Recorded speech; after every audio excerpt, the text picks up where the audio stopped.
When William takes the throne and becomes the king, he'll be axing Prince Harry's royal titles. Prince Harry has decided to use the trip to Canada to remind his father, His Majesty the King. We've seen the pictures of the behind-the-scenes attempt at reconciliation between the king and his second son, Prince Harry. Listen, there's panic in Montecito right now. Word is Harry boarded a plane back to the UK looking absolutely frantic. Red eyes, jaw clenched, the whole thing. And here's what's wild about this. He's not flying home for some heartwarming family reunion. He's flying home because his entire royal identity is hanging by a thread.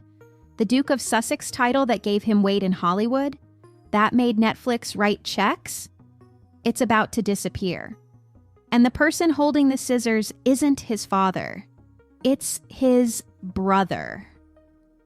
Here's the thing. While King Charles has been dealing with health issues, William's quietly taken over. And he's not the same William that Harry used to know. This isn't the trapped older brother anymore. This is a future king who's watched Harry trash the family for years. And now he's done watching. The crown doesn't forget. And right now, it's remembering every Netflix episode, every Oprah interview, every public jab Harry and Meghan ever made. This isn't a sibling spat anymore. This is a full-blown reckoning. And Harry's just now realizing he might have burned the one bridge he actually needed. Before we get into what William's actually planning and why Meghan's freaking out right now, smash that like button and subscribe with notifications on, because what's about to go down with Harry and Meghan's titles is going to blow your mind. You don't want to miss this. Let's dive in. That the two of you had, where he pushed you down in the kitchen and broke the dog bowl when you fell on it. It says it broke your necklace. So here's what nobody saw coming. While Harry was out in California doing podcast after podcast about healing, the palace just kept moving. They didn't wait for him. They didn't need him. They moved on. And William, the brother Harry used to feel sorry for because he was trapped in the system, that guy's now running the show with more respect and power than Harry ever had. Get this. William figured out something that Harry never understood. In the royal world, silence isn't weakness. It's strategy. You don't need to respond to every accusation. Don't need to defend yourself in interviews. Don't need to explain anything to anyone. You just stay quiet and let your actions speak. And that's exactly what William did. Here's the wild part. Every time Harry went on TV to complain about the family, every time he did another tell-all interview, every time Meghan posted something dramatic, it didn't hurt William. It helped him. Because while Harry looked emotional and unstable, William looked calm and collected.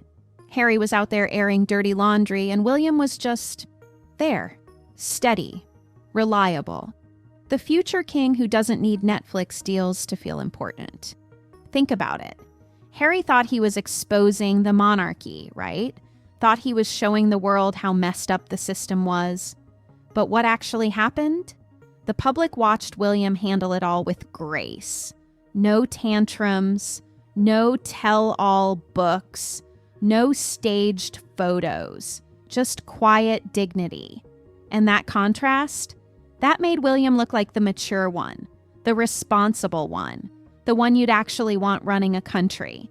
People close to the palace say William didn't even have to try. As a violent, angry, insensitive bully. Now, if you speak to people who are friends with William, that is not how they characterize the guy. Harry basically created the world's best PR campaign for his brother without realizing it. Every Netflix episode was another example of why William's approach works and Harry's doesn't. Every tantrum Harry threw, every story he told, it all became William's win without him lifting a finger. And listen, William's not stupid. He saw what was happening. He watched Harry burn through public sympathy faster than he burned through that Netflix money.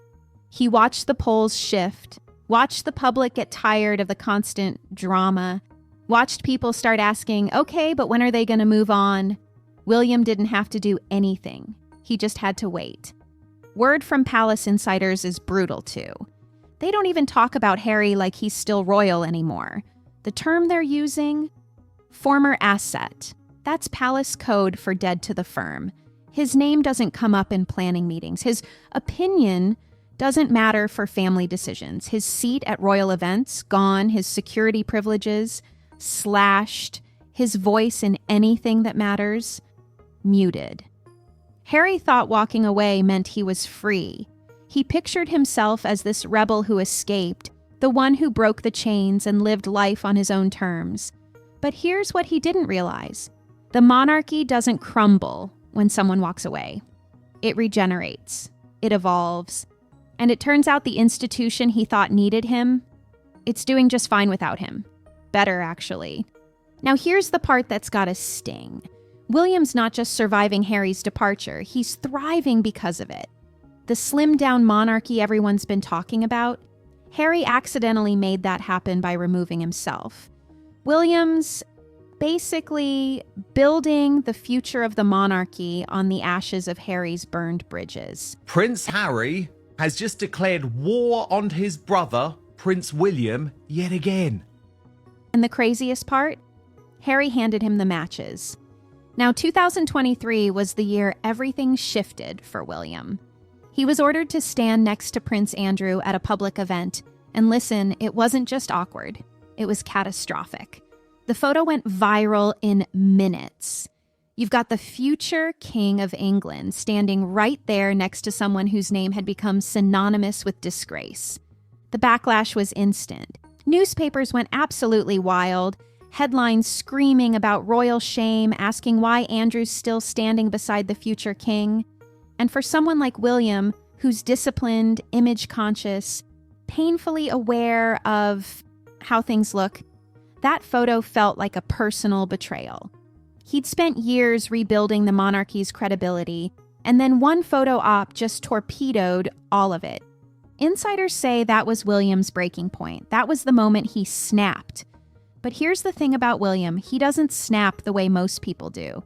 He didn't yell, didn't throw things. He went silent, the kind of silence that chills a room. People who know him say when he's really angry, he doesn't get loud. His fury turns icy, not loud. And in that silence, William started making moves. He began what palace insiders are calling the cleansing strategy. Basically, he started cleaning house. Quietly, methodically.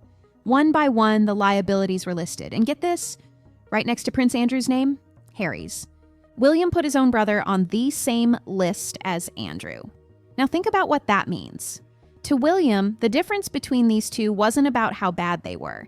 It was about what kind of damage they were doing. What is obvious to me is that the King and William are working in tandem for the preservation of the monarchy. Andrew's disgrace stained the monarchy's past.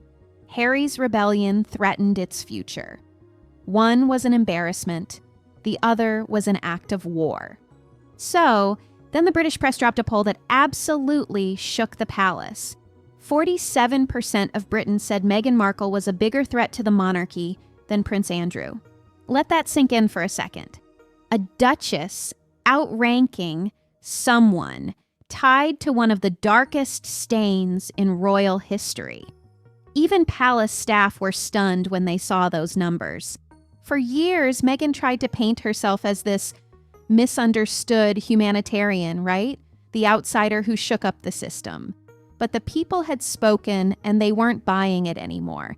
To them, she wasn't a victim. She was a brand, a walking headline machine who turned royal duty into a personal franchise. And that shift in public opinion, that changed everything. And for William, that poll wasn't just news, it was ammunition. Here's the thing, William had been quietly building a case for streamlining the monarchy, removing the noise, rebuilding trust with a public that was getting tired of all the drama. But every time Meghan opened her mouth, trust just evaporated. Every interview, every revelation, every carefully staged moment, it all chipped away at what William was trying to build. Think about it. The Netflix series, the Spotify stuff, the endless interviews about finding freedom, they weren't healing wounds. They were reopening them for profit. The monarchy doesn't survive on pity. It survives on perception. What is going on in Meghan Markle's head thinking that she dictates to the British monarchy? And that poll handed William something priceless, a public mandate. Suddenly he wasn't the bad guy if he moved against Harry and Meghan. He was the responsible one protecting the institution. He could now move against the Sussexes not out of personal anger, but out of duty. Every quote Meghan gave, every public eye roll at royal tradition, every deal she signed became another example of self-destruction. William didn't even need to say anything. The public was making the case for him. To the palace, Meghan had become a brand liability. A woman who wore compassion like couture but monetized every ounce of royal drama she could squeeze out. Her whole Duchess of Montecito thing, it wasn't seen as empowering anymore. It looked desperate. Every podcast became a confession booth. Every camera angle became a PR trap she willingly walked into. And here's the twist that nobody saw coming. The very public she claimed to educate on injustice was the same public that voted her out of relevance. Meghan had spent years accusing the royal family of being an outdated institution that lived off public approval. And now it was that same public that had quietly buried her career. The poll didn't just bruise her reputation, it sealed her fate. Because in the monarchy's playbook, once the people stop defending you, the palace stops pretending to. So Meghan returned to Instagram, and it looked like every other celebrity comeback. Perfect lighting, soft focus, captions that said everything while saying nothing. The world instantly smelled a rebrand. Glossy portraits, product teasers, hidden labels peeking out of frame, the unmistakable setup of a launch campaign. Can you just tell them the truth? Can you say to the world, you're not giving him a title, and we want to keep him safe? This wasn't a duchess sharing her journey. This was a businesswoman setting up shop, and she was doing it in royal wrapping paper. Insiders confirmed it almost immediately. Meghan was preparing to drop her very own beauty line. Word was there'd been meetings with Vogue, private dinners with stylists, photo leaks so accidental they practically came with PR credits. The plan? A cosmetics empire built on authenticity, self-love, and of course, her most valuable asset, the title that still makes headlines. To Hollywood, that's just ambition. To Buckingham Palace, it's blasphemy. Here's the thing, the late queen in her final years reportedly made her stance painfully clear. Royal titles were not to be commercialized. They were symbols of duty, not brand identity. Yet here was Meghan turning the Duchess of Sussex into a product line. Every lipstick shade, every serum bottle, every influencer caption dripped with irony. Royalty sold by the ounce. And to William, it wasn't just a bad look, it was an act of war. For someone obsessed with protecting the monarchy's integrity, Meghan's glossy entrepreneurship isn't harmless. It's humiliation in packaging. She's not breaking the rules quietly. She's turning defiance into a business model. To him, every Instagram post feels like a slap across the family crest. Get this, Meghan's not just selling beauty. She's selling proximity to the crown. Every sale, every click, every trending hashtag ties her rebellion back to the very system she claims to despise. The same system that gave her the title she refuses to let go of. William sees the pattern now. This isn't independence. It's exploitation. Harry, what do you think about destroying the royal family? Meghan, you destroyed the royal family. The Duchess, who once said she didn't need the monarchy, can't seem to stop cashing in on it. Her interviews are still sprinkled with royal trauma. Her products are still teased with royal undertones. Her entire brand is built on the ghost of a crown she swore she didn't want. Meghan's beauty empire isn't seen as progress. It's seen as betrayal wearing foundation. Harry's emergency trip back to the UK should have dominated headlines. A prince returning home after years away, rushing to see his ailing father, that's front page material. But the palace, dead quiet. No statements, no press briefings, no cameras waiting at Heathrow. Just a void where the royal machine used to hum. And that wasn't forgetfulness. That was punishment. When the palace freezes you out, it means they've stopped considering you part of the equation. You're no longer a player. You're a problem. And palace insiders say the chill around Harry isn't just professional, it's personal. William's been steering this strategy from the shadows, replacing emotion with efficiency. Every public appearance measured, every move intentional, and the omissions are stacking up fast. Get this, royal communications staff quietly deleted mentions of the Sussexes from official documents. Their charity links, gone. Their photos, moved. Their updates on the royal website, rewritten in past tense. It's the monarchy's equivalent of a digital obituary. To the outside world, it looks like routine maintenance. To insiders, it's the slow burn of royal revenge. Meghan has had a revenge makeover. I've heard of revenge dresses, now we've got a makeover where she is channeled. The palace isn't shouting, isn't accusing, isn't correcting anything, it's ghosting. And that's the most aristocratic form of annihilation there is.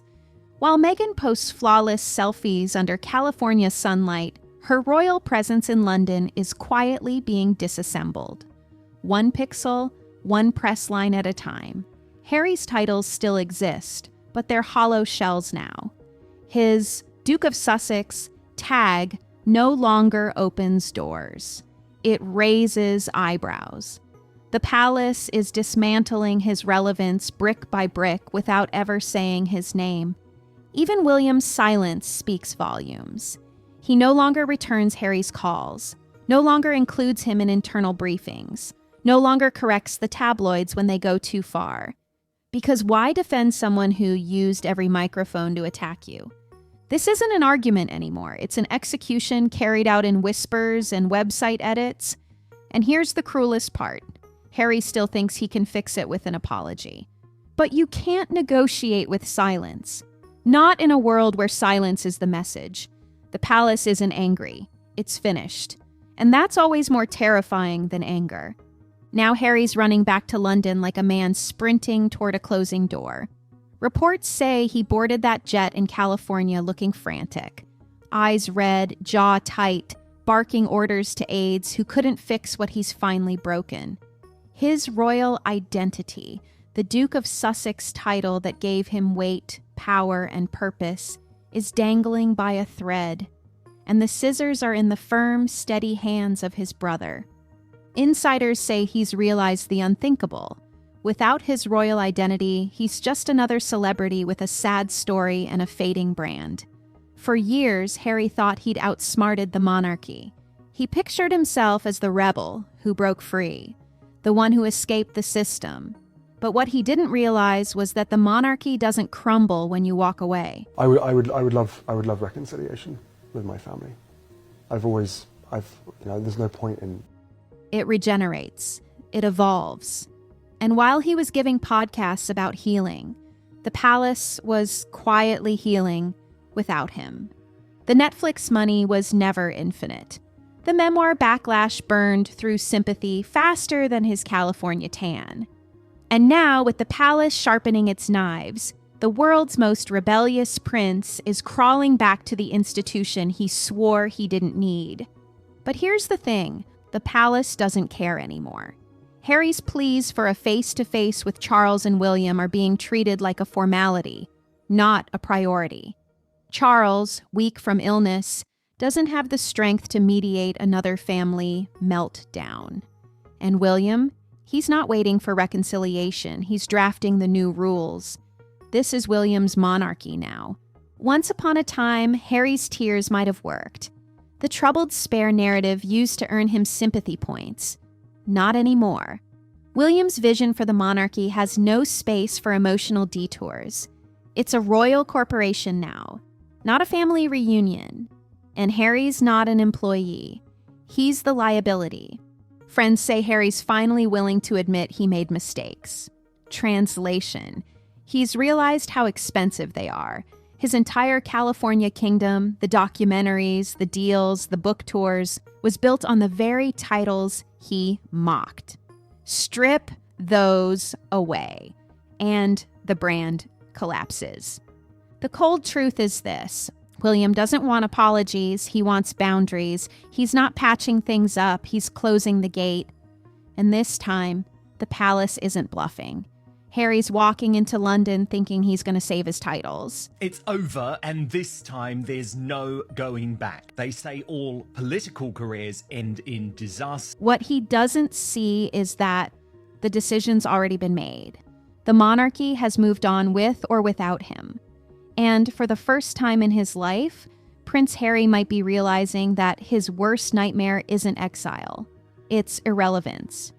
Word around the palace is they're rethinking how the whole royal family setup works. Insiders are whispering about major changes coming, and it's not just talk anymore. This is reportedly happening, and it's being designed like a weapon.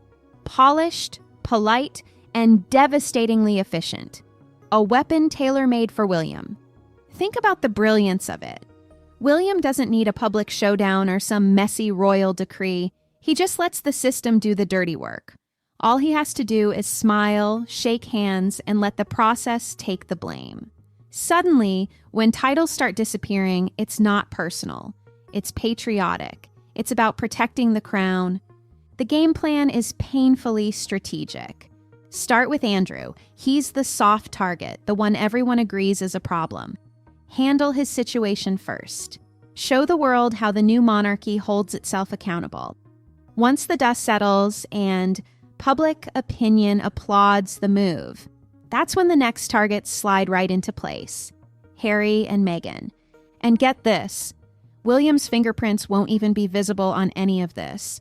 He can stand there looking noble while claiming it's all just institutional reform, just modernizing how the crown works. But insiders know the truth.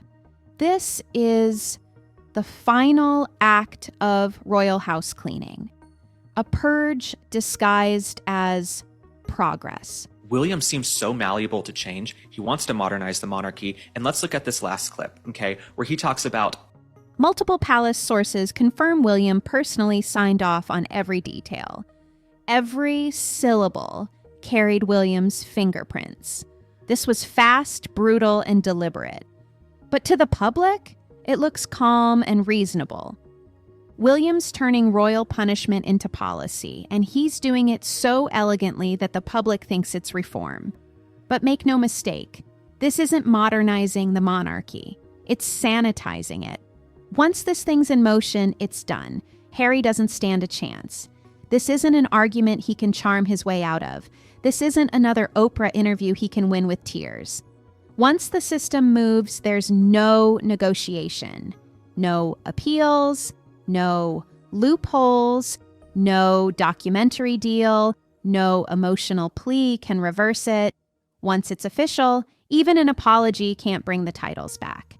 He thinks this is another palace spat, something that can be fixed with a meeting, a handshake, a statement about moving forward. But this isn't about forgiveness anymore. It's about precedent. And here's what makes it brilliant. Once this framework exists, the monarchy will have a permanent tool, a way to remove anyone who threatens the crown's image.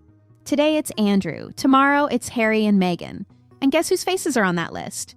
There won't be a single royal left who can save them, and William's the one holding all the cards. Nothing stings quite like being compared to Prince Andrew. For Harry, that comparison cut deep, not just emotionally, but existentially. Think about that. How could a man who fought for veterans, who walked away from royal privilege for love, now be ranked beside someone who dragged the monarchy into its darkest scandal? That's the comparison Harry's facing, and it's brutal. The criticism of these two is not that their complaints about their family went public. Inside the palace, though, emotion doesn't matter. Nobody's concerned about Harry's feelings. Optics do. That's what matters. William sees the bigger picture. He's looking at how this all plays in the media, how it affects public perception. To the public, both men have become symbols of what went wrong with the royal family. One through his alliances, the other through his defiance. Different reasons, but same result.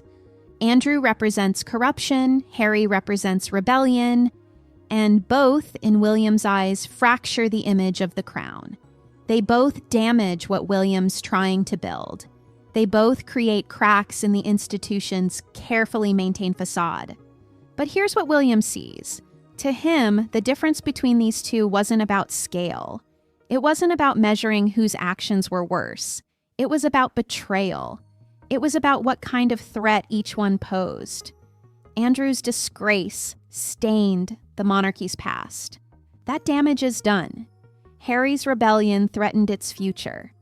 That's still happening. One was an embarrassment. The other was an act of war. Every time Harry appears in another documentary series or Meghan drops a new venture, William's advisors circle the wagons.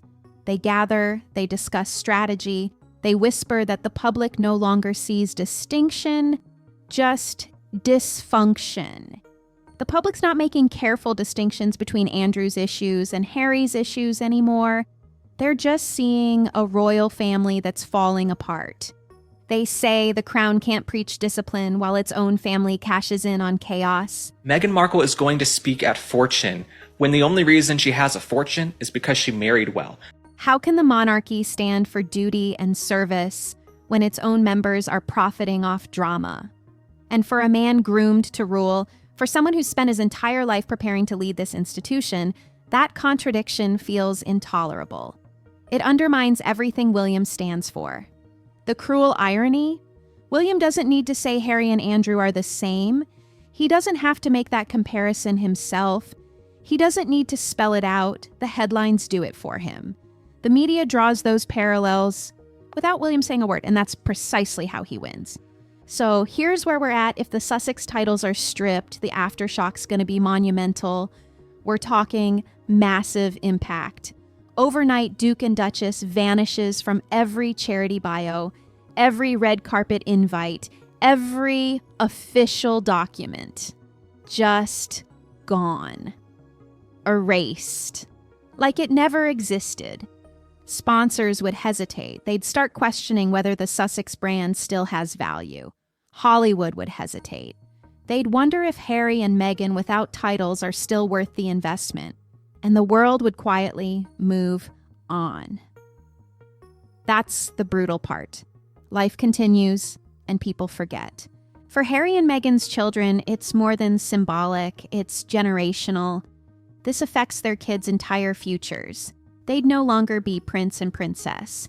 They'd just be kids in California, heirs to a name the monarchy erased. Think about that. Archie and Lilibet would grow up knowing they used to have royal titles until their parents lost them. That's their family legacy now. The couple's brand, the whole thing they've built over the last few years, is based on royal mystique. There's no depth Meghan Markle won't go to for clout and attention. Like I say, she's a little huckster. She's the Duchess of Scamelot. Everything they do ties back to being royal. Their foundation's leverage depends on their royal connection. That's what opens doors. That's what gets meetings. That's what makes people pay attention. Without it, they're just celebrities, just another famous couple with opinions. And fame without substance fades fast. We've seen it happen 1,000 times. The Sussex brand would take a brutal hit. And get this, the palace would probably spin it as liberation. They'd control the narrative completely. They wanted independence, they'd say. They said they didn't need the monarchy. Now they have exactly what they asked for. But behind the curtain, everyone would know this wasn't freedom. This wasn't the independence Harry and Meghan wanted. It was exile. It was being cut off.